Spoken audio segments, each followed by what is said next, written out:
Hello, everybody. Welcome and welcome to another Ironhack webinar. If you haven't seen me around, my name is Katya and I am Program Manager at Ironhack Paris campus. If you haven't heard of Ironhack before in too much detail, just to quickly tell you that we are a global tech school with bootcamps in web development, data analytics, UX, UI design, and cybersecurity, with campuses all around the world in Europe and in America. So if you're looking for a career change in these areas, feel free to ask us anything. Before we go to the session, just a couple of rules about Crowdcast. So the chat on your right, where you will be kindly telling us where you're from. It's so cool to see so many people from all around. It's mainly used for you to leave comments, feedback, and interact with each other. But if you want to ask any questions during the workshop, you can do so on the Ask a Question section that you can see at the bottom of the screen. And you can even upvote other questions. So don't hesitate to use that for questions, as in the chat they may get lost and may remain unanswered. We'll have a space for live Q&A in the end, of course. Also, this webinar is recorded, so if you need to review it in the end, don't hesitate. It is accessible via the same link that you've just used to join it.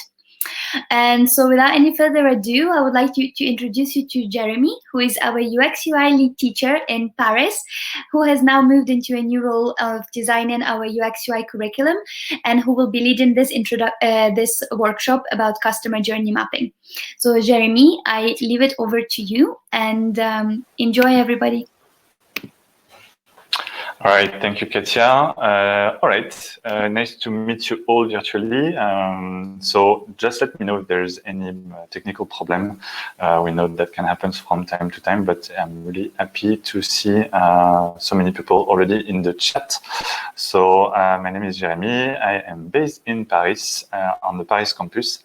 I've been a teacher at Ironhack for the past 2 years, and like Katya said, I just moved into a new role designing the curriculum. So I will today talk about user journey mapping, and I am going to start sharing my screen right now.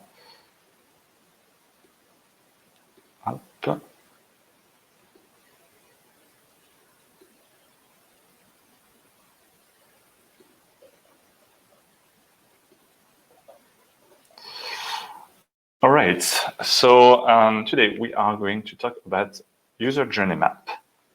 So what is a user journey map? So bear in mind, this is an introductory courses, but I might touch on more advanced topics from time to time.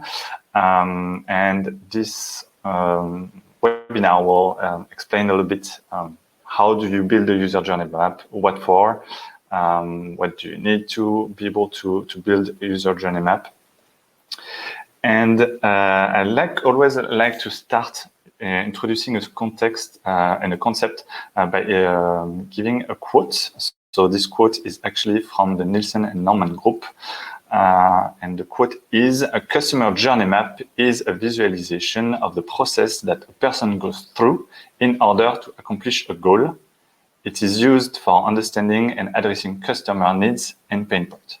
So you know that in user experience, we focus on our user, we focus on our customers, and we try to understand what are their main pain points, what are their needs. And the customer journey map is a tool that can summarize all of that. We place our user, our customer at the center of this, and we try to understand really what is their main problem in order to later fix it. So we will focus on the first part of the webinar directly on how to create a user journey map. I think showing you visually what a user journey map looks like will help you understand the concept better, and then later on we'll see what are the benefits of using a user journey map, why do we create a user journey map, etc. But let's first look at what a user journey map could look like. So this is, of course, a simplification of a user journey map. And I just listed here all the main informations that you want to see on a user journey map. So at the top left corner, you have the user. Often it will be a summary of a persona if you have one. So I don't know if many of you have ever heard about the term persona, but the persona is basically one of the most well-known artifact in design, where it's a summary of who your user is, and it's a tool that helps you empathize with your user in order to understand what are the pain points and the needs of your user. And so if you have a persona, you would summarize it at the top left corner of your user journey map. Then you will have a summary of what the user wants to achieve in this part, where it says title of the journey. Underneath it, you would have a summary, a scenario of what the user is trying to achieve.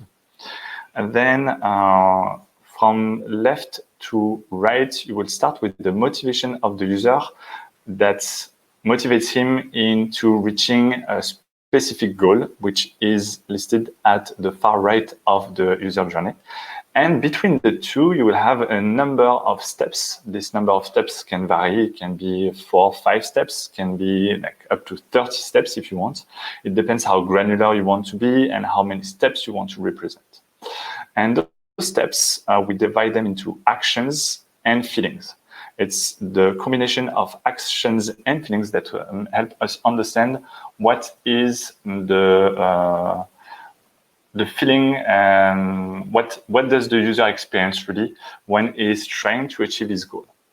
This is the mindset of the user as he's going through the different actions. You will see that also on the user journey, you have other stuff like touch point, channels, and opportunity. This I'm going to explain a little bit later on, but this is basically what a user journey look like at the end.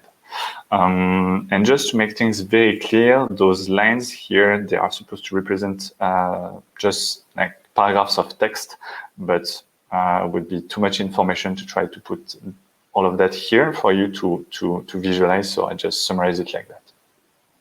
So here I'm going to give you a little bit of context. We are going to role play building a user journey map. And for this role play, I would like to use a fictitious app, which is a fictitious workout app. So it's an app basically to do some sports. And so now that we understand, okay, for what app we are designing, so our client, let me go back one step. Our client is, or we are working for a mobile app, for workout app, and this app exists already, but our client said, I'd like to improve the user experience of the app. And I would like you to research what are the pain points of our current users to understand how we can maybe improve the app, maybe add a new feature, and see, basically how we can improve the whole experience for our users. So in this context, usually the user journey map is not the first deliverable that you would deliver as a designer, but it is something that happens towards the end of the research phase. So for those who are not really familiar with the design thinking methodology, just going to simplify it very quickly.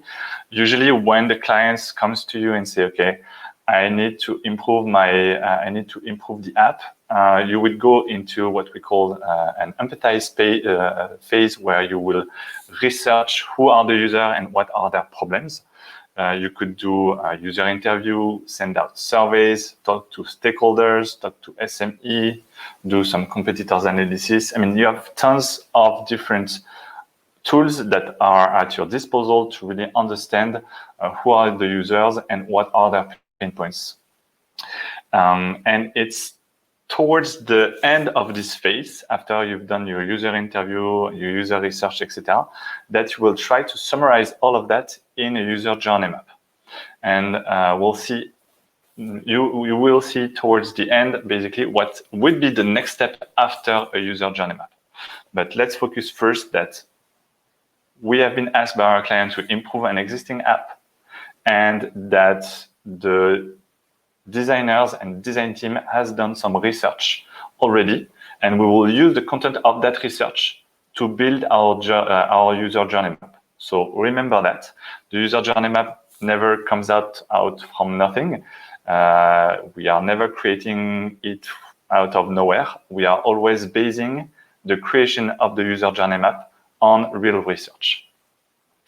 And so the different elements, the first elements that I will place on my user journey map are the following. The first one will be the user or the persona, the motivation of our users, the goals, the main goal or the main goals of our user, and a scenario that explains who the user is, what is his motivation, and what is his goal.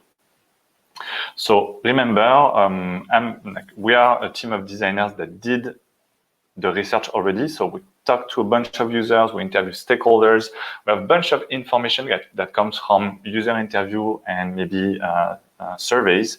And we created two main personas. Those two personas, it's Mark, who is 54 years old, and we have Charlie, who is 32 years old. And what I want to highlight here is the difference between motivation and goal, because both of them have exactly the same goal while using the app. They both want to gain muscle mass, but what I want to highlight is their motivation is very different. The motivation of Mark is he just became a grandparent, and his daughter has a first child, and he wants to be able to pick up his child, to play with him, to throw him on the couch and have fun with him and go on adventures. And he knows that he is in a critical age where if he does not take care of his health and especially his strength, he might lose a little bit of muscle mass along the years, and he wants to avoid that to be able to enjoy, playing with his grandchildren. Whereas Charlie has a very different motivation.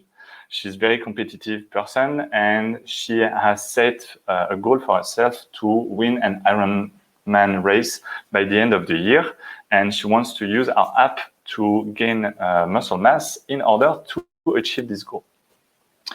And so why am I highlighting this now is to make you understand that when we are building a user journey map, we always start with a specific user in mind. If we try to fix both Mark and Charlie's problems at the same time, it will be too complex because they are trying to reach different goals.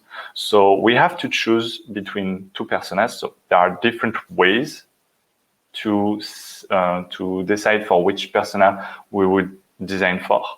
The most obvious one is just the persona that is representing the highest number of users, because the persona is always representing several users and not just one specific person. But yeah, here we are not here to debate for who we are going to design, but we have to highlight the fact that we are designing for at least one specific set of users which are represented by our persona Mark. So we usually start by placing the end goal at the right. So here Mark wants to gain muscle mass, and the motivation on the left, why does he want to gain mass? It's because he wants to play with his grandchild. And also we add at the top something that is called a scenario. So a scenario is basically a short summary of all of that. Who is Mark? What are his motivations? What is his goal? And we write everything in a short paragraph.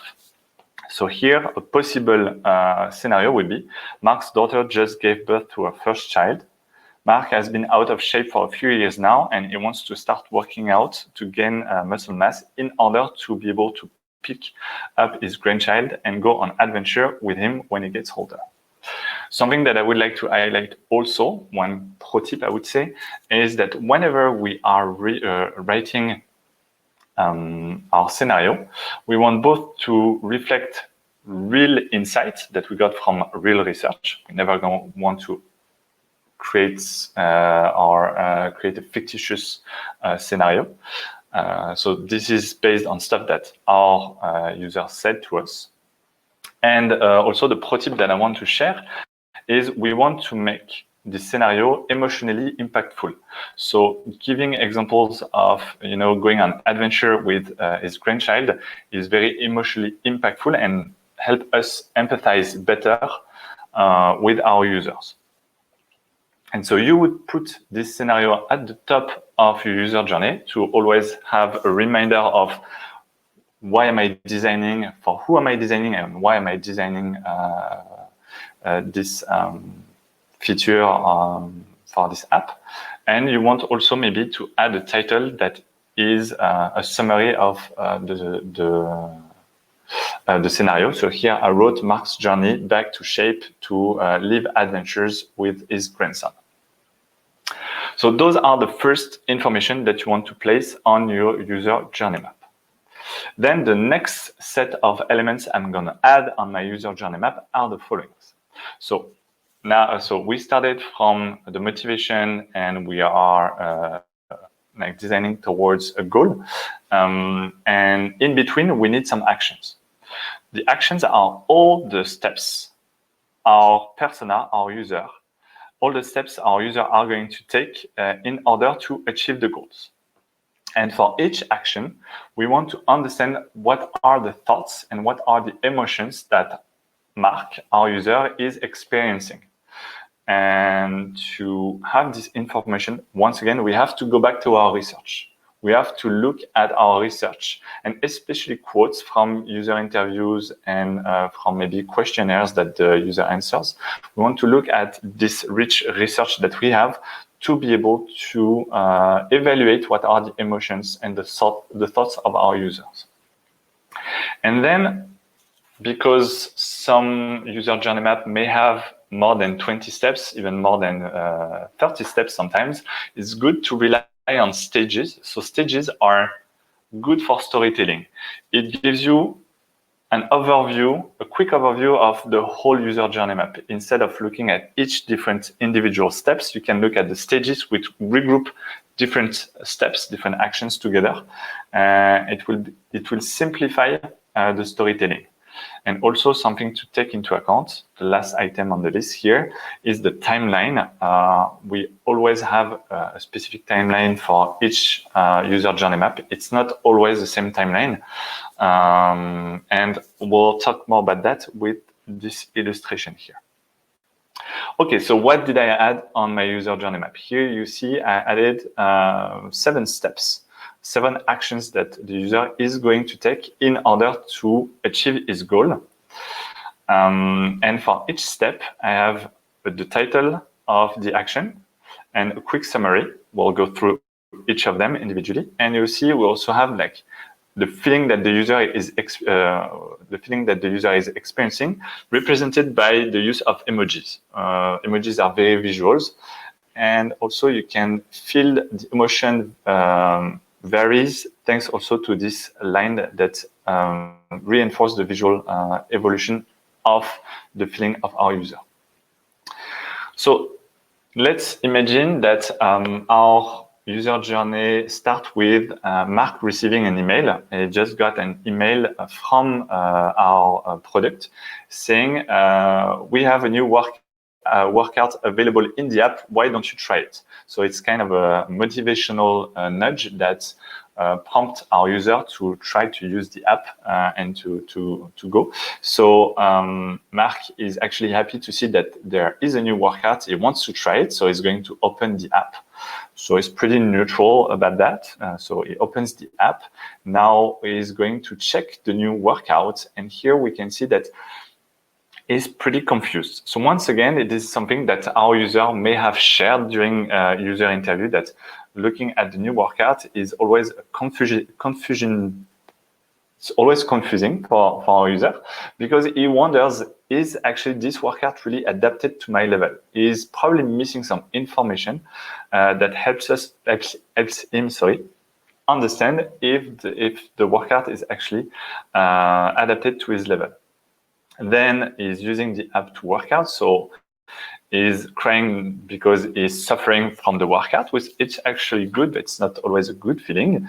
Then after the end of the workout, because he wants to gain mass, he knows that he has to rely also on nutrition, and he wants to go on Instagram because he knows that on the Instagram of the application, there are some recipes that he can cook in order to gain mass. But he's kind of pissed to have to leave the app and to go on Instagram. So that's why he's pissed a little bit. But here he found the recipe, he started preparing his meal, and it starts to smell pretty good in the kitchen, so he's happy. And now he's eating the meal, and the recipe are super tasty. And here you see those two quotes. I also choose to change the colors depending if it's a positive quote, if it's in green, a negative quote when it's in red. It helps us also being more visual and understanding what's going on. And at the top here, those bars here, which have a title in them, those are what I call the stages here. So the stages are just a summary of the different steps like grouped together. So when he's checking his email, it's motivation nudge. When he opens the app to check the workout and to work out, is actually the working out session. Then when he goes on Instagram, prepare the meal and eat the meal, is the post-workout meal that helps him gain mass. All right.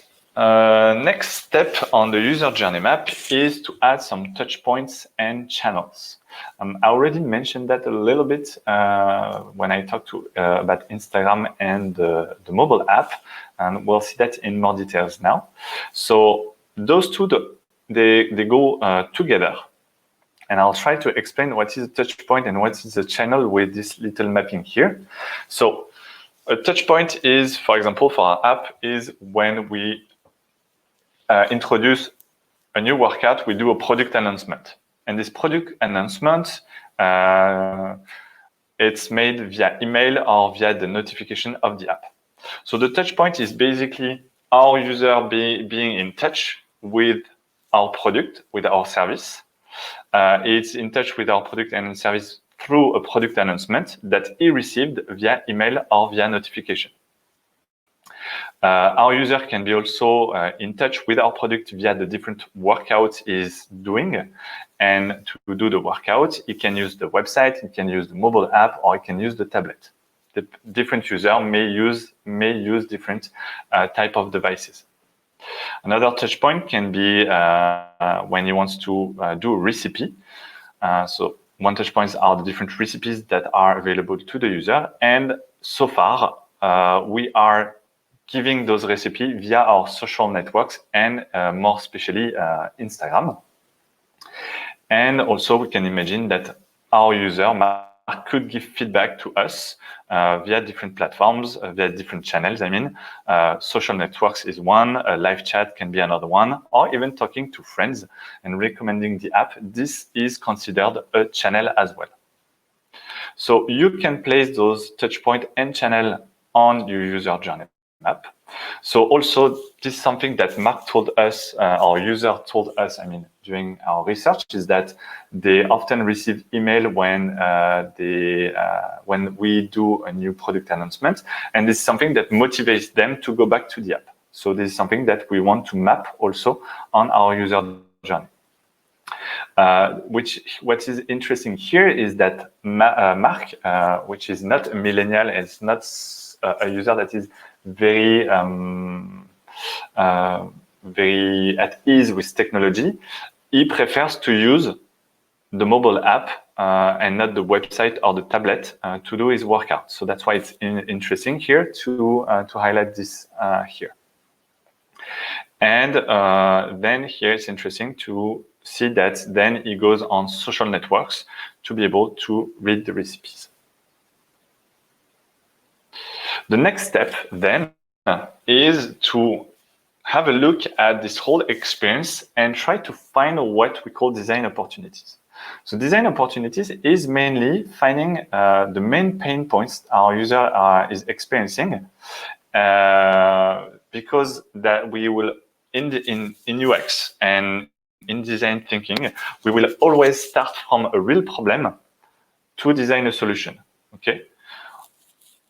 Our approach in UX and in design thinking is always to rely on the feedback from our users and the goals of our users to develop new features. And here we will use actually a user journey map to try to find those design opportunities that will guide our design process later on. Okay, so this tool is very valuable to be able to find new features, to fix bugs, and to improve the overall user experience. All right, so here on my map, I added two different stars to highlight the different design opportunities. So you will see that actually here, this is not the lowest point. Here, actually, this point is lower in terms of happiness, I would say. But here, we believe that it's a most interesting design opportunity because there is some confusion and we have very interesting insights also to back it up. So we realized during research that basically it would be good to maybe clarify the difficulty level of the workout so that the user can maybe select the better workout for him so that he can actually use the app because we probably realized through research that when the user does not find a workout that is adapted to his level, he may tend to use the app less, even quit using the app. So we want to avoid that and we want to fix that for our user. But you see here, I say clarify workout, but I never tell you exactly what is the solution. The reason why is because here we are still in a research phase. We are towards the end of the research phase, but we are still in the research phase. We are not ready yet to find what would be the solution. We are just here to identify some problems. And it's just a summary of what the problem is and what could be a potential design opportunity. But yet, it's not yet the solutions. The solution can be there can be very different, various different solutions for this problem. So it's just a summary of the problem.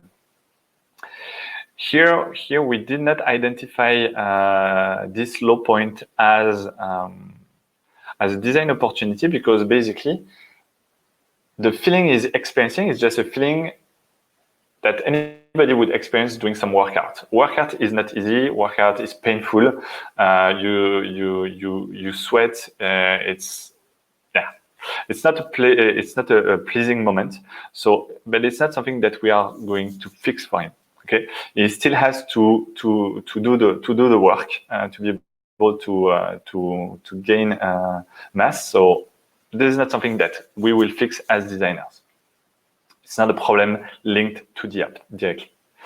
But here we highlighted another low point, some frustrations, when Mark explained to us that he has to leave the app and go on Instagram to find recipes. And this frustration is probably linked to the fact that he is not really super comfortable with social networks and having to navigate his smartphone from one application to the next. But it could be something that is interesting to look out and see if we should integrate the recipes inside the app directly. But once again, here we are not yet ready to think how should we implement the recipes inside the app.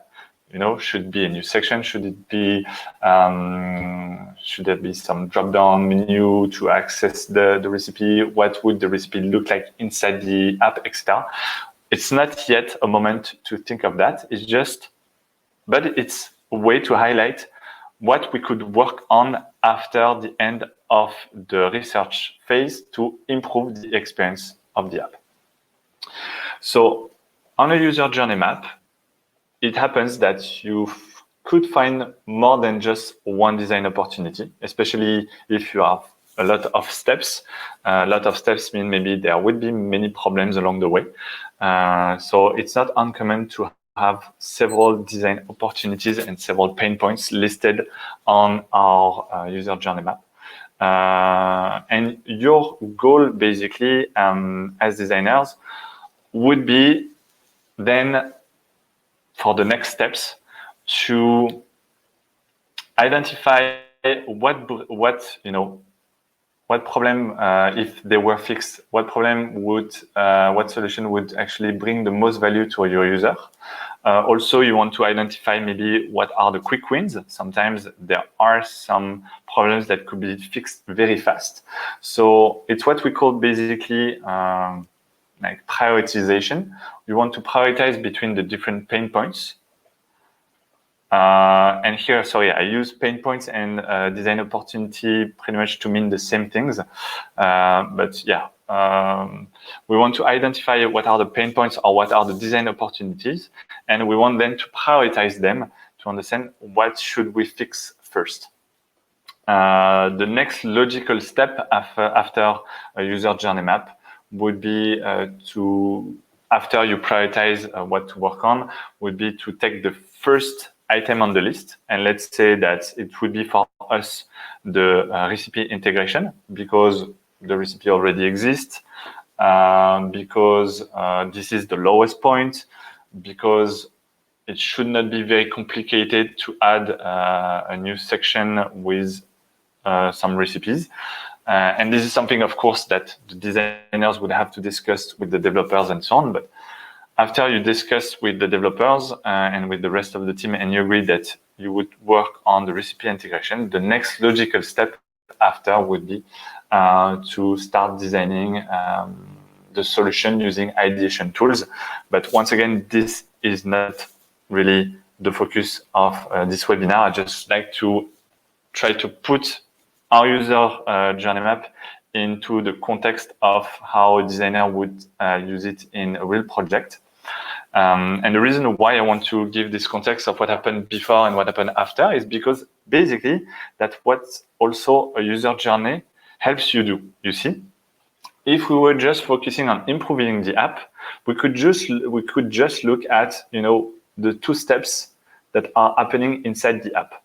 But by taking a step back and understanding what is the overall context of our user, it brings much more value and it helps us understand better what is really happening for our user. And that's why we want to understand, where the user comes from, what is the real motivation, and where he's going to, and what happened after, so that we can really understand the big picture and the whole picture for our user. All right, so this concludes the first part where I wanted to show you basically how you create a user journey map, what are the different elements that you would add in a user journey map. So do not hesitate to start listing down questions if you have some. I will try to answer them towards the end of the webinar. So start listing the question that you have. If some of the stuff were not clear, if you think that I went too fast on certain concepts, write down your questions, and then I'll be happy to go back to those concepts later on. So far, I'm just going to continue with the next step, which is what is really the goal of using a user journey map. So the goal is twofold. The first part of the goal when creating a user journey map is you want to tell a story. Okay, you want to tell a compelling story from the user point of view. You have a product.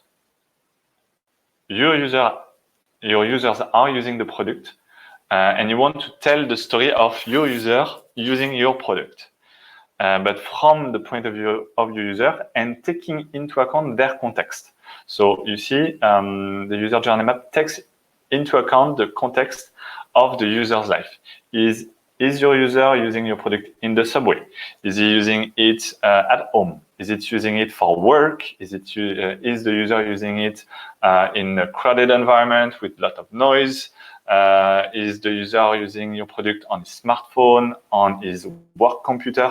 All of that has an impact on how the user is using your product and the experience that he has on of your product. And so the user journey is a great tool to summarize all of that and telling a story that encompasses all of those information. And it tells a story visually. That's the second goal of the user journey map, is to be able to visualize the story that you are telling. It's a very collaborative tool because usually you can work on creating the user journey map with another designers, with actually a bunch of designers from the design team, but also maybe some people from the marketing team, who will have maybe another part of the story to tell. So it's a very collaborative tool that helps you visualize different types of data in the same map. So different types of data, because the data comes from the user research, but it can come from competitors' research. It can come, like I was saying, from marketing research as well. And you can summarize all those data into the user journey map. So why is it useful to put all those data on this visual tool? Well, you have three main reasons why we should do that. The first one is it helps you empathize with your user. The second one, it helps you align with your team, with the stakeholders, with the client, and with the company. And it's also a great way to summarize all of your research. So let's dive into each of those points. The first point, the user journey map helps you empathize with the user. The user journey map helps you identify pain points in the user journey that could be opportunities to help your user achieve their goals. Your users, they are trying to achieve certain goals. Sometimes the problems that they are experiencing are preventing them to achieve their goals, and we want to correct that. Okay, and the user journey map will help you identify those pain points. User journey map also helps you visually articulate key touch points where users interact with your product, with your service, and with your ecosystem. Remember, even when a client asks a designer to fix a bug in an app and improve the user experience in an app, usually your app is part of a bigger ecosystem.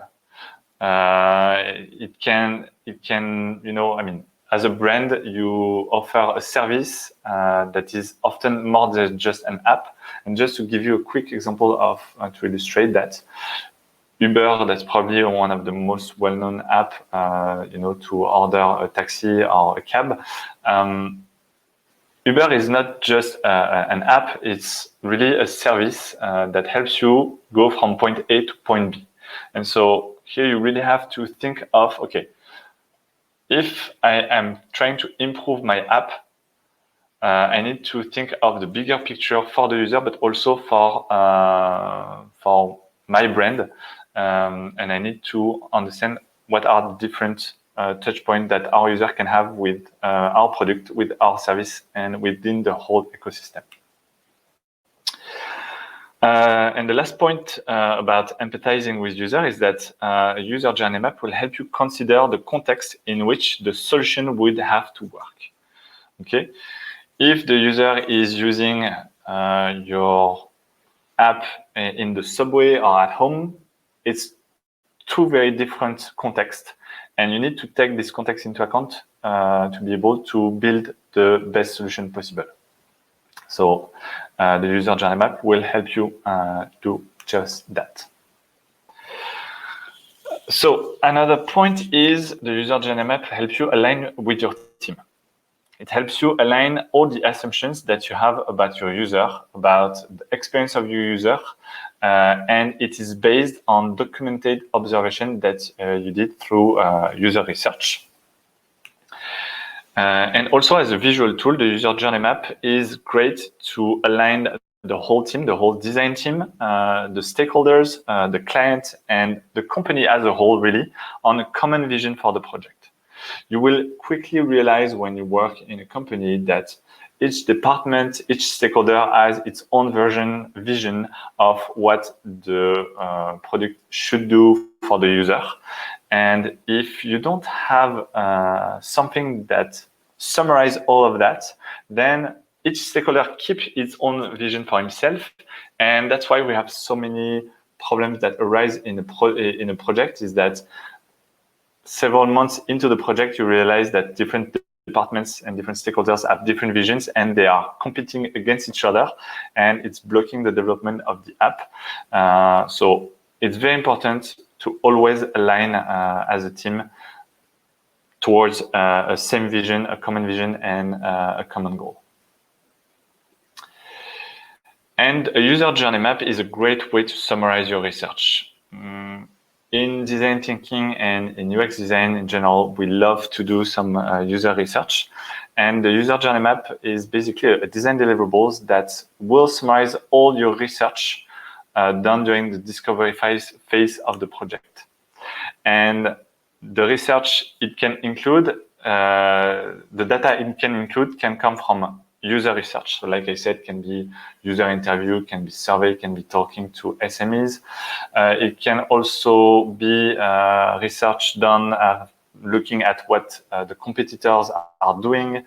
It can be also some marketing research that has been done by the marketing department, as well as any secondary research that you find online, reading articles or listening to podcasts or etc.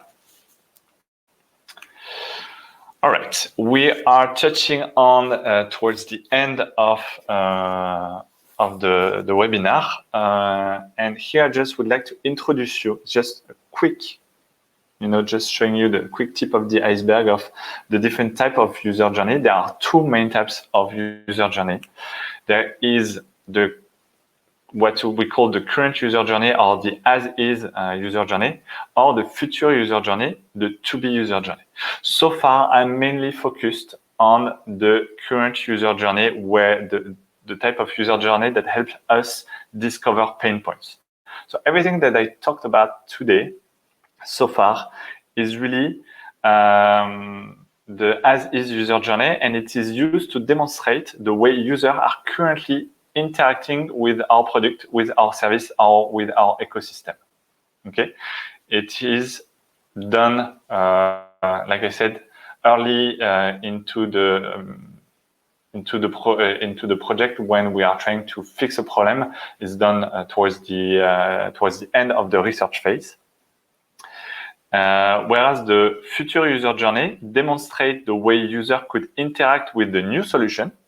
So actually, the user journey to be, this is something that would be done later on during the project, towards the, let's say, after the ideation phase and before creating the solution and the prototype, let's say. So let me repeat that. The current journey, the current user journey, or the as-is user journey, is a summary of pain points that helps us find design opportunities. And this is done towards the end of the research phase. And the future user journey, or the to-be user journey, demonstrate how the solution could work. And this is done usually towards the end of the ideation phase, before we start prototyping the solution. And to finish my presentation, I would like to use this quote from Megan Grocki, who basically summarized everything that we discussed today.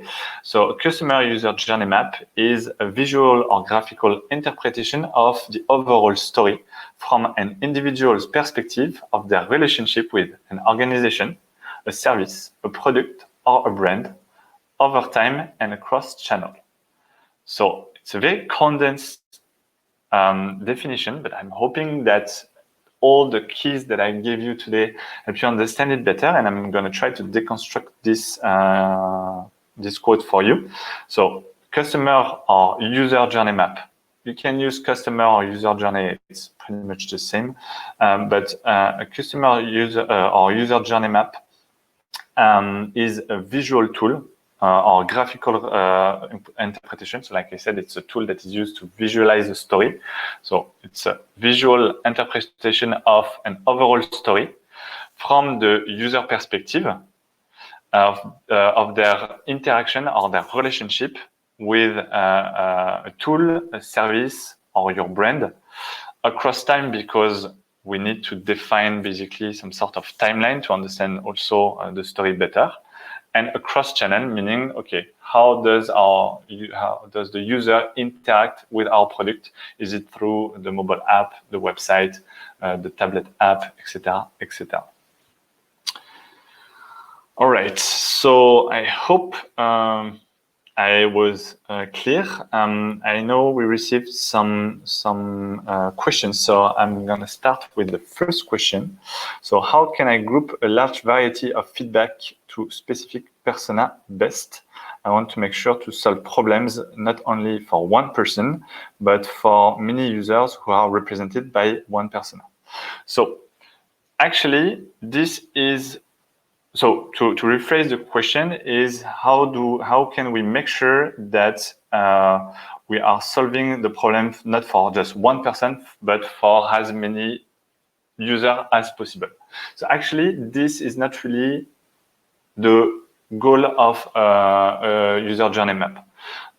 The goal that you are describing here is achieved by creating personas. So a persona is actually always trying to represent a group of users. More or less, some persona represent a bigger group of users than others. So that's why, for the same app, we often have different persona because we often have different groups of users. But yeah, that's mainly done through the creation of personas. So I would refer you to maybe reading some articles to understand exactly how do we build personas, what is the goal of building a persona. But yeah, usually when we have different personas, we would have different user journey. We would have one user journey per persona. So let's say we have two groups of users, we'll have two different user journey. Okay, that's the best way I can put it. Okay, the next question is, what is the best way to find a user journey map for a multi-platform app? By multi-platform, I mean like 2D point of view app, like website or apps that use on monitor, screen, etc., or 3D point of view apps, AR, VR, XR in general. Okay. What are the best way to find a user journey map? Sorry, I'm not sure to understand 100% your question here. So let me reread that quickly. What is the best way to find a user journey map for a multi-platform app? You want to find inspiration, or that's the part I'm not sure to understand on the question.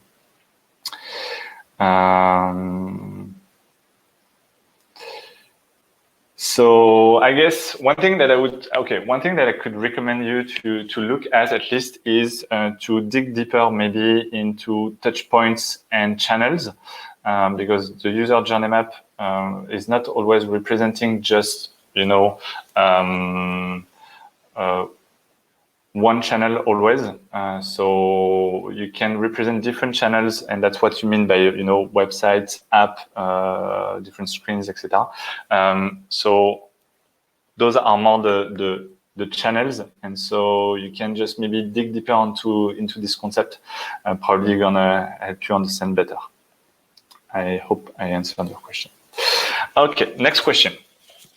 Which is the difference between a customer journey mapping and a service blueprint? Okay, this is actually a great question. Those two are closely related, and I like to simplify my answer by saying that for me, the user journey map is like the front end and the service blueprint is the back end. So let me expand on this concept. The user journey map represents, I'm just going to actually go back maybe to our user journey map here. The user journey map is a visual representation of what happens from the user standpoint. So this is what I mean by the front end is what are the different actions that the user is doing. The service blueprint would add a layer on pretty much on the same visual, but we would add more information below of what is happening from the company's standpoint. So let's actually use an example here to clarify the workout. This would falls onto the team that is responsible of creating the workout to now start to include the difficulty level and start thinking about that. It would fall onto probably the developers to develop some filters for the user to be able to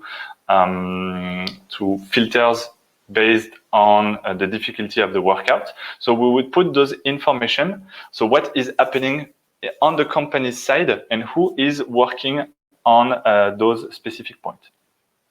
Also on the service blueprint, we would put that, for example, like check emails and product announcement. This falls down maybe into the marketing team who is responsible of writing those emails. So you see, the service blueprint is just adding one more layer on the user journey of what is happening in the company to make everything here possible. And if you are interested into understanding better, service blueprint, I encourage you to, of course, look at service design in general, read different articles and books on the topic. But those two concepts are really related together. All right, can you please elaborate on future customer journey, please, how to build it? All right. Actually, it's very similar. To create a future user journey map or journey map 2B, you would need pretty much the same type of information. So you would also put your user, you would try to explain what the user is trying to achieve. You would start from the same motivation towards the same goals. It's just mainly the actions here that would change.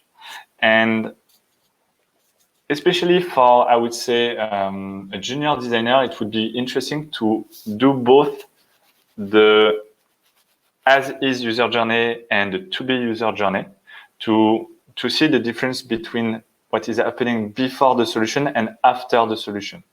But basically, what it would look like here where we see the pain points, the actions should be slightly different, and especially the emotion should be much better than the one that we see on the current user journey.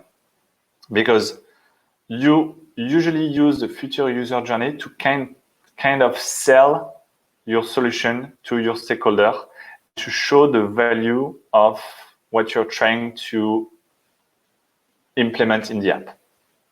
So when you find a pain point and you develop a new feature to fix this pain point, the user journey 2B in the steps would represent, the new solution and the impact, the emotional impact it has, the positive emotional impact it has on the user. Okay. Who is in the room when you are creating a customer journey map? Who do you usually collaborate with in an organization? So you want to have in the room to build the user journey all the people that were involved into the user research, because you need the user research to build the user journey. So if not everybody is available for this meeting because it takes sometimes, etc. Not everybody is always available. Make sure that the people involved into building the user journey map have at least a document that summarizes the research that has been done by others. So ideally, you have the UX researcher, you have a UX designer. You want probably to have, ideally, you could even invite a user that is a user from the group of users that is represented by your persona. You could have your stakeholders, but I would not encourage you to include your stakeholders too early in this process, because stakeholders tend to push for their vision. So I would say mainly the mandatory people would be the designers that took part of the research and any other member of the project team that also took part of the research. That's like the basis. I mean, avoid also to be too many people. So that's why also you want to limit to maybe the design team and any other person that took part and that took an active part into the research process, I would say. And as for who do you usually collaborate with in an organization, well, this answer is like if we go further than just the user journey map, but like a designer, who does he interact with, can vary a lot from one organization to another. But the main stakeholders that we interact with as a designer, it's the developers for sure, the client on another hand, and those are also very interesting people to include when you want to show the user journey. When the user journey is ready, that's when you want to reach for the different stakeholders, talk to your clients, show also maybe this user journey to the developer so that he knows what's coming, know that he has a good understanding of what are the problems of the user and what we are going to try to solve as problems. Okay, we have 3 minutes left. It goes very fast. I'm going to take one last question. Could you give us a good UX example on apps or websites? Good UX example. I'm not sure to understand this question.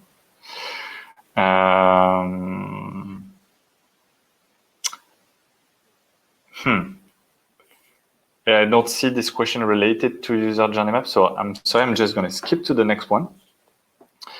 So how to build a customer journey of a brand new service? Okay, that's actually a great question. Because here we started with the concept of we are using an existing app and we are using the user journey map to improve an existing app. But it's true that user journey can be a very good tool to map existing problems in order to create a brand new service or a brand new app. And actually, it's not really different from what you have in front of you. It's just that you are just mapping what the user is currently doing. And let's say I'm just going to take the same example of somebody that is doing that wants to gain mass in order to play with his grandchildren. A user journey map before the creation of your service can be I'm looking for no, I don't have a good example. I'm not going to create one on the spot. But okay, let's imagine that you don't have an app or a service yet. The user journey map, you will try to just map, what is the user currently doing in order to achieve the goal, but most likely he is not able to achieve this goal yet. And he is not able to achieve this goal because he encounters some problems along the way. And that's the problems that he encounters along the way. Those will be the starting point for the creation of your app or for your service. That's the best way I can put it like that.